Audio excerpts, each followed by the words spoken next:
10 के दम में स्वागत है आपका। शुरुआत राजधानी से आ रही बड़ी खबर के साथ करेंगे। यहां हिट एंड रन का मामला सामने आया है। राजधानी के सांगानेर से बड़ी खबर आप तक पहुंचा रहे हैं, जहां तेज रफ्तार का कहर देखने को मिला है। पत्थरों से भरे डंपर ने एक राहगीर को कुचल दिया। डंपर की टक्कर से राहगीर की मौके पर ही मृत्यु हो गई। हादसे के बाद डंपर चालक मौके से फरार हो गया। राजधानी में बेलगाम तेज रफ्तार डंपर चालकों का कहर देखने को मिल रहा है। इस क्रम में आज फिर एक बड़ा हादसा हुआ और एक राहगीर की मृत्यु हो गई। राजधानी से खबर और तस्वीरें आपको दिखा रहे हैं, जहां के सांगानेर इलाके में ये घटना घटी और इसके बाद एक युवक की जान चली गई। लगातार बढ़ती ऐसी घटनाओं से चिंताएं भी बढ़ रही हैं। सड़क पर चलना भी मुश्किल हो रहा है। एक दहशत का माहौल सड़क पर चलते हुए, और लगातार इस तरह के हादसे लोगों के लिए सड़क को असुरक्षित बना रहे हैं। वीरेंद्र सिंह शेखावत हमारे सहयोगी जुड़ रहे हैं हमारे साथ। वीरेंद्र, क्या कुछ जानकारी लग पा रही है? क्या चालक को पकड़ पाई है पुलिस? बिल्कुल, देखिए आपको बताना चाहूँगा कि जिस तरीके से जो हिट एंड रन का मामला सामने आया है वो सांगानेर इलाके का बताया जा रहा है। और सबसे बड़ी बात ये है कि इस पूरे मामले के अंदर आप देखेंगे कि एक जो बुजुर्ग है 55 वर्षीय, वो अपने घर से सुबह जो है लगभग 6:30 बजे के करीब है वो घर से निकलता है, और उसके द्वारा जो है जो नज़दीकी जो डेयरी रहती है, बूथ रहता है, वहां से वो दूध लेकर आते वक्त जो है एक तेज स्पीड में जो पत्थर से भरा हुआ डंपर था उसके द्वारा जो है पीछे से टक्कर मारी जाती है, और उस टक्कर के बाद जो है मौके पे ही जो है उस बुजुर्ग की मौत हो जाती है। यानी कुल मिलाकर जिस तरीके से आपने देखा होगा कि राजस्थान के अंदर जो कई ऐसे इलाके हैं जहां पर नो एंट्री है, यानी भारी जो वाहन होते हैं उनकी आवाजाही पे पूरी तरीके से रोक रहती है, लेकिन इसके बावजूद भी जो कॉलोनियां रहती हैं उनके अंदर से जो भारी वाहन होते हैं उनको निकालने की इजाजत है वो लोकल पुलिस की मिलीभगत के माध्यम से ही है वो की जाती है। इसके साथ ही अगर बात की जाए यहाँ पर इस पूरे मामले को लेकर, जब ये पूरी घटना घटी तो उसके बाद जो स्थानीय लोगों ने जो पूरी तरीके से रास्ता है वो ब्लॉक कर दिया, और उसके बाद जो है पुलिस पहुंचती है तो जो लोकल लोग हैं उनका आरोप है स्थानीय पुलिस पे कि कहीं ना कहीं इस तरीके की अगर जो बड़े वाहन की जो एंट्री होती है नो एंट्री के अंदर, वो लोकल पुलिस की मिलीभगत के माध्यम से होती है। यानी कुल मिलाकर इसके अंदर जो ये जो नो एंट्री के अंदर जो बड़ी गाड़ियां निकलती है उसके अंदर जो है लोकल पुलिस है उसकी भी मिलीभगत का आरोप है स्थानीय लोगों के द्वारा लगाया जा रहा है। लेकिन सबसे बड़ी बात यह है कि ये पहली घटना नहीं है, इससे पूर्व के अंदर भी कई इस तरीके की घटना हुई है। उसके बावजूद भी जो लोकल पुलिस है वो कहीं ना कहीं लापरवाही बरती हुई दिखाई दे रही है। क्यों नहीं इनके ऊपर, क्योंकि अगर आप देखेंगे राजधानी के अंदर तो 11 बजे से लेकर 5 बजे के करीब जो है भारी वाहनों की आवाजाही पे कोई रोक टोक नहीं रहती है, लेकिन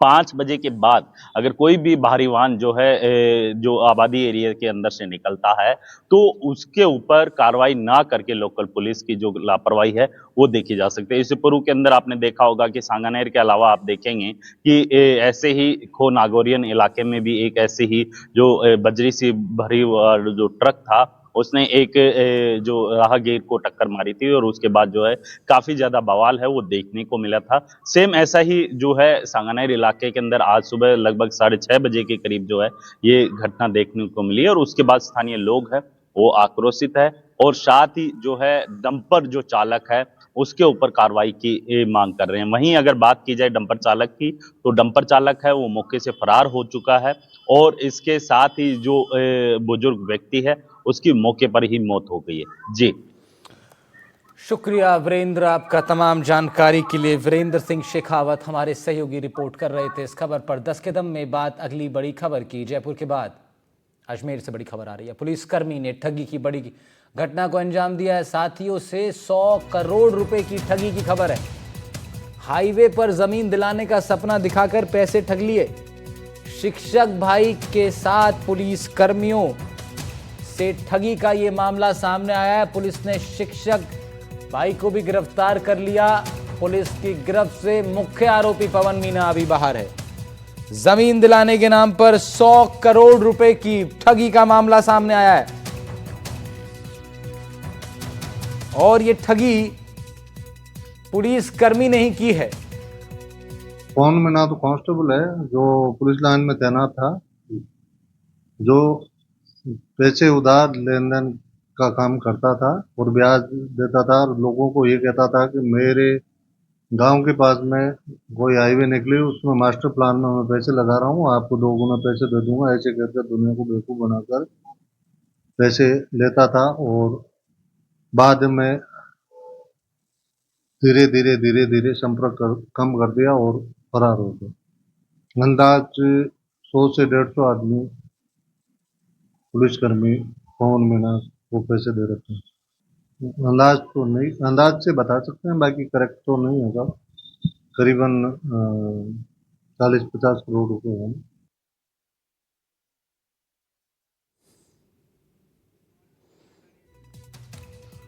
पवन अटारिया हमारे सहयोगी अजमेर से जुड़ रहे हैं हमारे साथ, उनका रुख कर लेते हैं। पवन, क्या अपडेट है?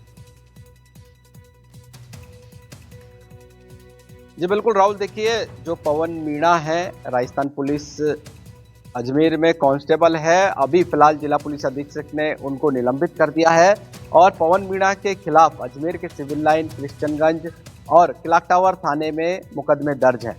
पीड़ित जो दीपक है वो क्लॉक टावर थाने में कांस्टेबल है, उनकी तरफ से एफआईआर दर्ज हुई है और अलग अलग लोगों के खिलाफ के द्वारा पवन मीणा और उसके भाई कुलदीप मीणा जो कि सरकारी टीचर है उसके खिलाफ मुकदमे दर्ज हुए हैं। पुलिस ने इन्वेस्टिगेशन किया तो पता चला कि पवन मीणा, कुलदीप मीणा और उनके रिश्तेदारों के अलग अलग करीब 20 से 25 ऐसे खाते हैं जिसमें लाखों रुपया फिलहाल जमा है। पीड़ित दीपक का कहना है कि जब पवन मीणा से उसकी मुलाकात हुई थी तो उसने कहा कि मेरी करौली गांव में हाईवे निकलने वाला है जहां पर कोड़ियों के दाव में जो जमीन है वो बिकने वाली है, मैं आप सभी को ये जमीनें बिकवा दूंगा। इस लालच में आकर दीपक मीणा के साथ साथ करीब 100 पुलिसकर्मी, प्राइवेट आदमी और सरकारी कर्मचारी भी जो है पवन मीणा की बातों में आ गए और उन्होंने अपनी मेहनत की कमाई उसको दे दी। एक बार दीपक जो कि कांस्टेबल है क्लॉक टावर थाने में जिसने शिकायत दर्ज कराई है, उसने वीडियो कॉल पर पवन मीणा से बात भी की और उसका स्क्रीन रिकॉर्ड भी कर लिया, जिसमें जो पवन मीणा है वो ये कहते हुए नजर आ रहा है कि आपके 1 CR यानी 1 करोड़ रुपए मुझे देने हैं, जैसे ही सौदा होगा या तो मैं आपको रकम दे दूंगा या जमीन खरीद कर दे दूंगा। फिलहाल क्लॉक टावर थाना पुलिस ने पवन मीणा के भाई कुलदीप मीणा को गिरफ्तार कर लिया है और उनके रिश्तेदारों से पूछताछ की जा रही है और उनके जो अकाउंट हैं उनको फ्रीज यहाँ पर कर दिया है। वहीं जो पवन मीणा है उस पर जिला पुलिस अधीक्षक वंदिता राणा ने 25,000 रुपये का इनाम भी घोषित कर रखा है। फिलहाल पवन मीणा पुलिस गिरफ्त से दूर है और अभी पुलिस उसकी संभवतः जगह पर तलाशी ले रही है, दबिश दे रही है और गिरफ्तारी के प्रयास यहाँ पर जारी है। वहीं क्लॉक टावर थाने के पास में एक चाय की थड़ी है जहाँ पर जो तमाम जो डीलिंग हुआ करती थी वो उसी दुकान के पास बैठकर हुआ करती थी। पवन मीणा शनिवार और रविवार को अपने भाई कुलदीप मीणा को बुला लेता था और जो भी लोग इन्वेस्ट कर रहे हैं, जो भी उनको उधार पैसा दे रहे हैं, वो चाय की थड़ी पर बैठकर पूरी चर्चा करते थे। मगर प्राप्त जानकारी में ये सामने आया कि जो जमीन है उसका कोई भी अभी तक कोई जमीन का कोई रोल सामने नहीं आया है। सिर्फ और सिर्फ पवन मीणा ने अपने भाई कुलदीप मीणा के साथ मिलकर लोगों को शातिराना तरीके से महाठगी का शिकार बनाया और करोड़ों रुपए की ठगी करके पवन मीणा यहाँ से फरार हो गया है। पुलिस संभवतः उसकी जगहों पर, ठिकानों पर दबिश दे रही है और पुलिस का कहना है कि जल्द ही पवन मीणा पुलिस गिरफ्त में होगा। जी ठीक है पवन, शुक्रिया तमाम जानकारी के लिए। आपका बढ़ रहे हैं आगे अगली बड़ी खबर झालावाड़ से।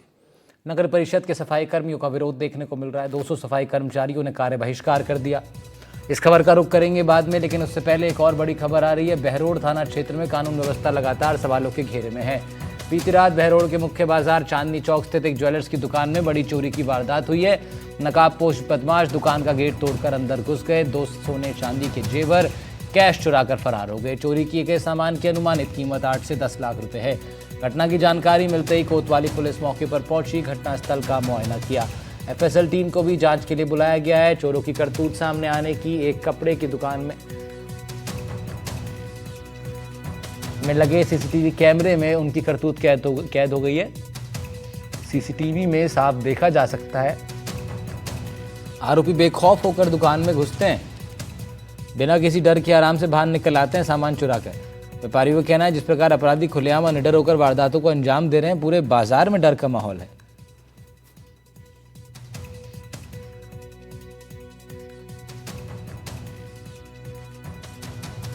यहाँ पे बाजार में ये हालात हो गए हैं, हर 3 महीने 4 महीने में कोई चोरी हो रही है। यहाँ पे ना पुलिस आती है देखने, ना कोई गश्त होती है। चोर आराम से, उन्होंने कल रात को भी आराम 3-4 घंटे तक घर की तरह चोरी करी है, जैसे कोई देखने वाला नहीं है, कोई सुनने वाला नहीं। अभी भी चोरी होने के बाद पता नहीं पकड़े जाएंगे या नहीं पकड़े जाएंगे। अभी बहरोड के बाजार में आम बात हो चुकी है। ये बताइए सर क्या। मेरा नाम सनी गोयल है, मैं इनके जो हमारे बगल में चोरी हुई उनका ही पड़ोसी हूँ।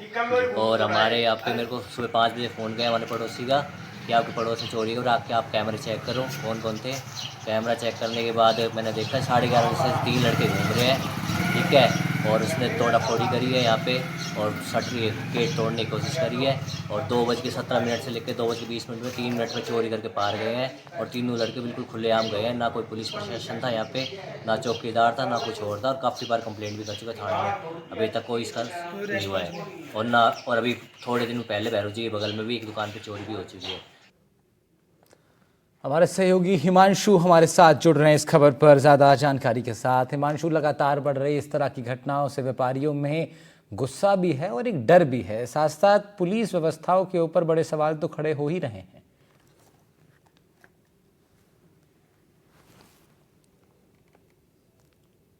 किया जा रहा है और जो बदमाश है वो कानून व्यवस्था के खौफ की बजाय आराम से वारदात को कर रहे हैं। उसको लेकर जो व्यापारी हैं उनमें कहीं ना कहीं डर का माहौल है। बीती रात बहरोड के जो मुख्य बाजार है, अब वहां एक ज्वेलर्स की दुकान में बड़ी चोरी की वारदात सामने आई, जहां नकाबपोश बदमाश दुकान का गेट तोड़कर भीतर घुसे और 2 बैगों में सोने चांदी के जो आभूषण और नकदी थे वो लेकर फरार हो गए। और चोरी किए गए जो सामान है उसकी कीमत करीब 8 से 10 लाख रुपए बताई जा रही है। घटना की जानकारी मिलते ही पुलिस भी वहां पहुंची और घटनास्थल का मौका मुआयना किया। एफएसएल टीम की भी जांच के लिए बुलाया गया है। चोरों की जो करतूत है वो एक कपड़े की दुकान में लगे सीसीटीवी कैमरे में कैद हो गई। व्यापारियों ने बताया कि जैसे ही सुबह चोरी की सूचना मिली वे तुरंत मौके पर पहुंचे और आसपास की सीसीटीवी फुटेज है वो चेक किए गए। फुटेज में आप जैसे देख सकते हैं कि साफ देखा जा सकता है कि जो आरोपी हैं वो बेखौफ होकर दुकान में तोड़फोड़ और चोरी करते हैं नजर आ रहे हैं और उसके बिना किसी डर के आराम से बाहर निकल कर आते हैं। व्यापारियों ने कहा कि जिस प्रकार जो चोरों ने वारदात की है उससे साफ जाहिर होता है कि जो पुलिस व्यवस्था है वो बिल्कुल पूरी तरीके से चौपट हो चुकी है। व्यापारियों का कहना है कि जिस प्रकार अपराधी खुलेआम वारदात को अंजाम दे रहे हैं उससे पूरे बाजार और व्यापारियों में भय का माहौल है। उन्होंने चेतावनी दी है कि जल्द ही व्यापारियों को बुलाकर बाजार बंद रखने का भी निर्णय लिया जाएगा। स्थानीय व्यापारी संगठनों ने प्रशासन से तत्काल सख्त कदम उठाने की भी मांग की है और जल्द से जल्द जो चोर हैं उन्हें पकड़ने की गुजारिश की है। जी ठीक है हिमांशु, शुक्रिया तमाम जानकारी के लिए आपका। उधर झालावाड़ में नगर परिषद के कर्मचारी विरोध कर रहे हैं। 200 से ज्यादा कर्मचारियों ने कार्य बहिष्कार कर दिया। 2 महीने से वेतन न मिलने से नाराज हैं। मुख्य गेट नगर परिषद झालावाड़ पर प्रदर्शन हो रहा है। जल्द ही वेतन भुगतान की मांग होने पर हड़ताल खत्म करने की बात कही गई है, लेकिन अगर ऐसा नहीं होता तो फिर हड़ताल जारी रखने की चेतावनी भी दी गई है।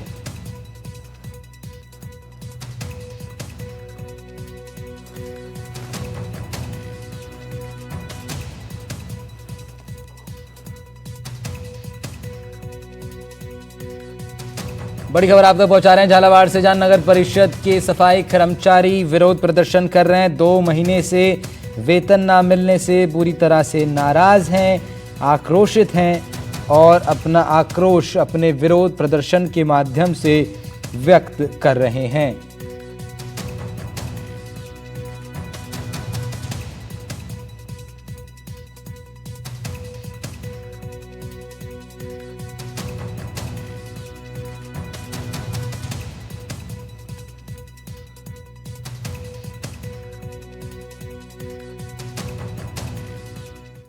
खबर अलवर से, जहां सड़क हादसे में बाइक सवार युवक की मौत हो गई।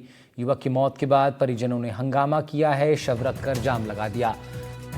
हालांकि पुलिस ने अंततः परिजनों से बात कर जाम खुलवा दिया है। फरार ड्राइवर की तलाश जारी है। ये मामला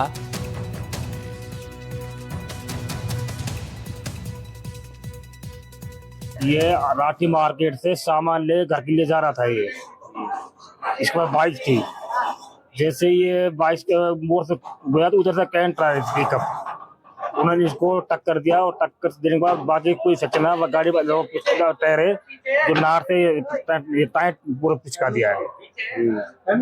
फिर क्या हुआ इनके? फिर इनको बाजी का हमने रखा, प्रशासन से हेल्प मांगी, तो फिर इनको यहाँ जैसे कोई बात हुई तो उनको हेल्प लेकर आए। भाई आप इनका जैसे भी पोस्टमार्टम डेड हो गए क्या? हाँ डेड है। कितने बच्चे हैं? इनके साथ 3 बच्चा है, 2 लड़की। ये काम कर रहे थे? काम तो करीब इनको 8-10 साल हो गए। कितनी बजे की घटना है? ये करीब घटना है करीब 6 बजे। ये बाइक पे थे? ये बाइक पे थे। तो राठी मार्केट से कहाँ जा रहे थे? ये घर के लिए जा रहे थे, झारेड़ा। झारेड़ा। अच्छा। और ये हमारे जैसे टर्न में लिया है, पीछे से गाड़ी आ रही थी कैंट्रा, उन्होंने ठोका है, गाड़ी उतर गिर गई, ये इधर आ गए तो टायर से।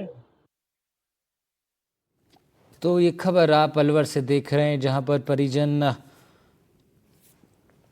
दुख में तो हैं ही, साथ साथ अपना आक्रोश भी व्यक्त किया उन्होंने और शव को रख कर के जाम भी लगाने का प्रयास हुआ। हालांकि पुलिस की समझाइश के बाद रास्ता खुल गया, लेकिन उनकी कुछ मांग हैं जिस पर वो अड़े हुए हैं।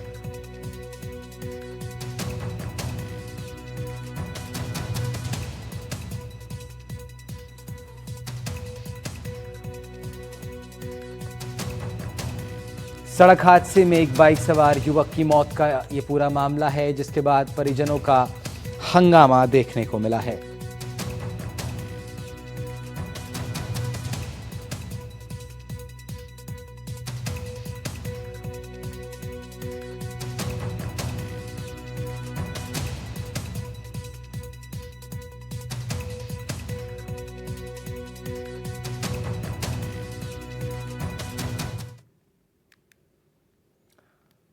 कोटपुतली से बड़ी खबर आ रही है। टेंट गोदाम में अचानक भीषण आग लग गई। आग से गोदाम में रखा सामान जलकर खाक हो गया। 80 लाख रुपए के नुकसान की संभावना है। सूचना पर दमकल की गाड़ियां मौके पर पहुंची। दमकलों की सहायता से आग पर काबू पाया गया है। अलवर बाईपास के पास एक गोदाम स्थित है। कोटपुतली के नारायणपुर कस्बे के अलवर बाईपास के पास मौजूद एक टेंट हाउस के गोदाम में अचानक आग लग गई। आग इतनी तेज थी कि देखते ही देखते पूरे गोदाम को अपनी चपेट में ले लिया। गोदाम में रखा सामान भी जलकर खाक हो गया है। आग से करीब 80 लाख रुपए के नुकसान की आशंका है।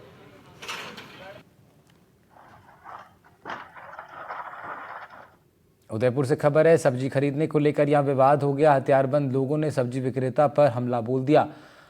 सतबीर नाम का ये सब्जी विक्रेता बुरी तरह घायल हो गया। चिकित्सालय में भर्ती कराना पड़ा है। घटना के बाद सब्जी मंडी में आगजनी हो गई। पुलिस शांति व्यवस्था बहाल करने में जुटी है।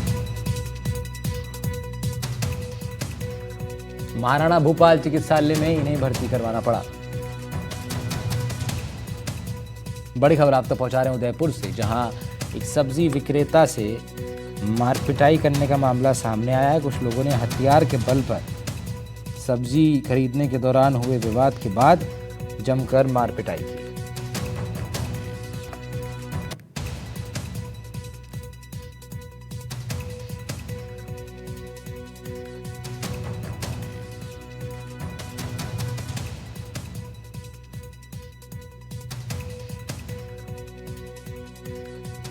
उधर डीडवाना के मकराना मार्बल खनन इलाके में अवैध खनन धड़ल्ले से जारी है। शिकायतों पर कार्रवाई न होने से अवैध खननकर्ताओं के हौसले बुलंद हैं। खनन करने वालों से सरकार को लाखों के राजस्व का नुकसान हो रहा है। साथ ही आसपास की खानों को भी नुकसान है। बरोड़ी रेंज में 2 खानों के बीच सरकारी जमीन को अवैध खनन से नष्ट किया जा रहा है। मामले को लेकर लोगों ने कलेक्टर को ज्ञापन सौंपा। अवैध खननकर्ताओं के खिलाफ कार्रवाई की मांग की। मामले को लेकर शिकायत पर अधिकारियों ने जांच में अवैध खनन की पुष्टि की है। खनन को लेकर खान अधिकारियों पर खनन विभाग ने करीब 18 करोड़ का जुर्माना भी लगाया है। समस्या ये है साहब, 2014 से बार बार शिकायत कर रहे हैं। हमारी खान के अंदर 106/1, 106/2 वाले अहमद हसन वगैरह और गेंदा इंसंस वगैरह हमारी गैप एरिया 50 फुट का हमारे और उनके बीच में था, उसको खाके पूरा हमारे क्षेत्र में घुसकर आदि खान हमारी पूरी खा गए और उनकी लाइन क्रॉस करके और लिमिट ही नहीं है, कोई अंदर घुसे जा रहे हैं और आए दिन पंचनामे बढ़ते हैं। पहले भी 18 करोड़ का बना, फिर 4.25 करोड़ का बना, लेकिन कोई सुनवाई नहीं हो रही है। इसलिए आज कलेक्टर साहब के पास आए और हमें उम्मीद है इस सरकार पे कि ये हमारी सुनवाई होगी और कार्रवाई होगी। इससे पहले कोई ज्ञापन दिया, कोई किस तरह की 2014 से चल रहा है साहब, बहुत सारे ज्ञापन जांचे आए दिन पंचनामे बनते, अवैध खनन के इनके सरकारी 80 नंबर पाड़ खा गए और पूरा हमारे और उनके बीच में एक सरकारी गैप एरिया था, उसको पूरा खा गए, करोड़ों रुपए का माल खा गए। ये सरकार को कुछ नहीं समझ रहे, हमें क्या समझेंगे और बोलते हमें हमारे पास पावर है, पैसा है। अलवर के 1 दर्जन से ज्यादा गांव के ग्रामीण 31 मांगों को लेकर सरिस्का मुख्यालय के लिए कूच कर चुके हैं। ग्रामीणों ने भतृहरि तिराहे पर भारतीय किसान यूनियन के बैनर तले 31 मांगों को लेकर महासभा का आयोजन किया। इस महासभा में कई बुजुर्गों के साथ साथ महिलाएं भी शामिल थीं। वार्ता के दौरान मांगों पर सहमति न बनने पर सरिस्का मुख्यालय की तरफ इन्होंने कूच कर दिया। सरिस्का मुख्यालय के सामने ग्रामीणों का धरना जारी है। भारी तादाद में यहां महिलाएं शामिल हैं। एहतियातन मौके पर कई थानों की पुलिस भी तैनात की गई। सरिस्का मुख्यालय पर आज कोर कमेटी की बैठक होगी। आगे आंदोलन की रणनीति तय की जाएगी। सरिस्का में जो यहाँ पे निवास करते हैं ना, और जो परंपरा से निवास करते आ रहे हैं, जब से आज तक इनका अधिकार है यहाँ पे, और इनके पूरे अधिकार छीन लिए। सरिस्का ने कोई अधिकार नहीं छोड़ा, जबकि हमारी इनकी इतनी भाईबंदी है कि जबकि सरिस्का में कोई नहीं, तो यहाँ के सरिस्का के वासिंदा है जिनसे कोई वनजीवी को नुकसान है, नहीं वन कर्मी को नुकसान है, नहीं कहीं पे पेड़ पौधों को नुकसान है। हम इनको पालते हैं, हालांकि इनको खतरा नहीं करते। उसके बावजूद भी इन्होंने इतनी पाबंदी लगा दी कि जिस नाम से भर्तृहरि जी के नाम से, पांडुपोल जी के नाम से, देव स्थानों के नाम से ये क्षेत्र छीन क्षेत्र कहलाता था, तपोभूमि कहलाती थी, आज इसको यानी वीरान कर दिया तपोभूमि के नाम से, तो जाना आना बंद ही है। और इतना परेशान कर रखा है कि हर चीज में हम पत्थर नहीं ला सकते, लकड़ी नहीं ला सकते। यहाँ पे हम कोई भी अपना किसी भी प्रकार से अपने रहने के लिए हम मकान नहीं बना सकते और कुछ नहीं कर सकते। देव स्थान है जहाँ पे हम बोरिंग नहीं लगा सकते, यानी कि पानी पीने के लिए भी कोई साधन हम नहीं कर सकते। मुख्य समस्या तो इनकी 31 मांगे हैं जो ये धरना दे रहे हैं हम सभी। और मेन मुख्य समस्या ये है कि जो पर्यावरण है उसको बचाना चाहिए, जबकि पर्यटकों को बढ़ावा देते हैं, पैसे के लिए जिप्सी से सफारी करवाते हैं, तब टाइगर का डर नहीं है इन लोगों को। और अब इन्होंने मोटरसाइकिल पर प्रतिबंध लगा दिया है और पैदल जो यात्री आते थे उन पर प्रतिबंध लगा दिया है तीनों गेटों पे ही, जबकि सरकार के ऐसे कोई आदेश नहीं है। और जो जिप्सी सफारी है, क्योंकि 8,500 रुपए का उसका टिकट है, उस पर तो ये सफारी करवा रहे हैं क्योंकि इनकम हो रही है इनको, और जहाँ से इनकम नहीं हो रही है वहां से ये लोग बाइकों को बंद कर रहे हैं और श्रद्धालुओं को आस्था के नाम पर ठेस है। बड़ी दुर्भाग्यपूर्ण बात है कि हमारे दो वन मंत्री होने के बावजूद भी ये स्थिति इन्होंने बनवा रखी है। और दोनों वन मंत्री जो हमारे हैं वो अलवर से ही बिलोंग करते हैं, आदरणीय भूपेंद्र यादव जी और संजय शर्मा जी। हमारी मुख्य मांगे, एक तो देवस्थानों को सारे रास्ते बंद कर दिया उन्होंने, पैदल जाना, मोटरसाइकिल जाना। अब मान लो हम जैसे कोई बड़ा आदमी हो तो भाई वो सब जिप्सी लेकर जाएगा, हम गरीब आदमी पैदल जाते हैं, मोटरसाइकिल ले जाते हैं। दूसरी मांग है कि हमारी 57,100 कितनी एकड़ भूमि थी वो वन विभाग को दे दी। तीसरा नंबर हमारा रोड, हमारी 3 मुख्य मांग है। और तो जैसे विभाग में जब वो दर्ज हुई, क्या मुआवजे नहीं मिले? कुछ नहीं मिला, कुछ नहीं। ये तो अभी हुआ है तुरंत, और नहीं पहले सरकार ने कई दफा आश्वासन दे दिया हमको, हम आश्वासन से नहीं मानेंगे। हमको तो मतलब क्या है कि काम चालू करो तब उठेंगे, इससे पहले नहीं उठेंगे। हमारा उद्देश्य यही है। सरिस्का टाइगर रिजर्व से लगते हुए गांवों के करीब 50 गांवों को यहाँ से आंदोलन को उतर चुके हैं। अब सरिस्का गांव में होने वाली समस्याएं और इन एलिवेटेड रोड की समस्या सबसे बड़ी जो मुख्य समस्या है, जिसको लड्डी के बारा से और थानाकाजी तक के लिए प्रस्तावित किया गया था, उसी को मांग को रखते हुए और इसका रूट नहीं बदलने को लेकर के यहाँ पर आप देख सकते हैं धरना शुरू कर दिया गया है। और ये धरना सरिस्का के इस गेट के बिल्कुल नजदीक में है। यहाँ पर ये धरना पूर्व में भी सरिस्का के जब भी आंदोलन चले हैं उनमें दिया गया है। तो अब माना जा रहा है कि ये धरना जो है यहाँ पर चलेगा। यहाँ मौजूद है भूपत बालियान जी, किसान नेता हैं, इनसे जान लेते हैं। भूपत जी, अभी आपने कूच किया था, अब यहाँ पर आपने धरना शुरू कर दिया है, सरिस्का गेट के बिल्कुल सामने आप लोग बैठे हुए हैं। अब क्या मांगे रहेंगी, आगे क्या रणनीति रहेगी? मांगे अभी जो हमारे 30 मांगे हैं वो एजिटेज है। कोई समझौता करने के लिए कोई अधिकारी कोई आया नहीं, सक्षम अधिकारी। और कल हमारी कोर कमेटी की मीटिंग होगी यहाँ, उसमें निर्णय लेंगे कि अगली मीटिंग, जब तक मीटिंग का तारीख तय नहीं होती, जब तक धरना यहीं रहेगा 24 घंटे, और यहीं खाना होगा, यहीं पीना, सब कुछ यहीं होगा। पूर्व में भी जिस तरह से अलवर भी कूच किया था, किसी टाइम तो जरूरत पड़ी तो क्या आगे आंदोलन बढ़ेगा? हाँ बिल्कुल बिल्कुल बिल्कुल, अलवर कुछ भी हो सकता है। सीएम को 19 तारीख की मीटिंग है, उसमें भी डिस्टर्ब हो सकता है। लगातार मांग चलती रही है एलिवेटेड की, लगातार हमारी प्रशासन से आपकी बातचीत 2013 से मांग चल रही है एलिवेटेड रोड की, नहीं अभी इसकी बात की रोड की बात चल रही है। पहले एलिवेटेड रोड के बारे में अब प्रस्ताव आया है 3-4 साल से, नहीं पहले तो अपना रोड था, बदलने की बात की जा रही है। नहीं वो तो अपने सापरा जैसे ये है ना 12 से ये अपना मंडावर है, इसको डाइवर्ट किया गया है। तो इस वजह से हम ये चाहते हैं कि भाई सरिस्का पुल से और अपने थैंक यू बोर्ड तक एलिवेटेड रोड बनना चाहिए। और जो काफी बुजुर्ग हैं, आप सरिस्का की हर चीजों को जानते हैं। हाँ जानते क्या समस्या है यहाँ हैं, की? समस्या सारी 31 समस्या है ग्रामीणों की, और सारी ये समस्या अनिवार्य है। तो क्या लगता है आपको, अलवर में इस टाइम राज्य मंत्री भी है, हाँ केंद्र मंत्री भी है, वन विभाग सारे हैं, क्या समाधान नहीं हो पा रहा? अभी नहीं हो रहा ना, तो अलवर के ही हैं वे। अगर बाहर के हो ना तो समाधान हो जाता, पर हमने उनको चुन के यहाँ भेजा है, आगे के लिए भेजा है, इसलिए हमारा समाधान नहीं हो रहा है। सिरस्का की स्थिति है जो सारे तो नेताओं के सामने है, सभी अधिकारियों के सामने है, और मैं तो बजरंग बली और भर्तृ बाबा की दुआ से हमारे यहाँ के सांसद और मंत्री जी अपने अलवर से संजय शर्मा जी, दोनों वन मंत्री, उनका 2 मिनट का समाधान है। वो चाहे तो इस जनता ने उनका भला किया है, वो जनता का भला चाहते हैं तो इसका समाधान कर दें। सारी मांग है जो 2 आदमी निकल रहा, तीसरा की जरूरत नहीं।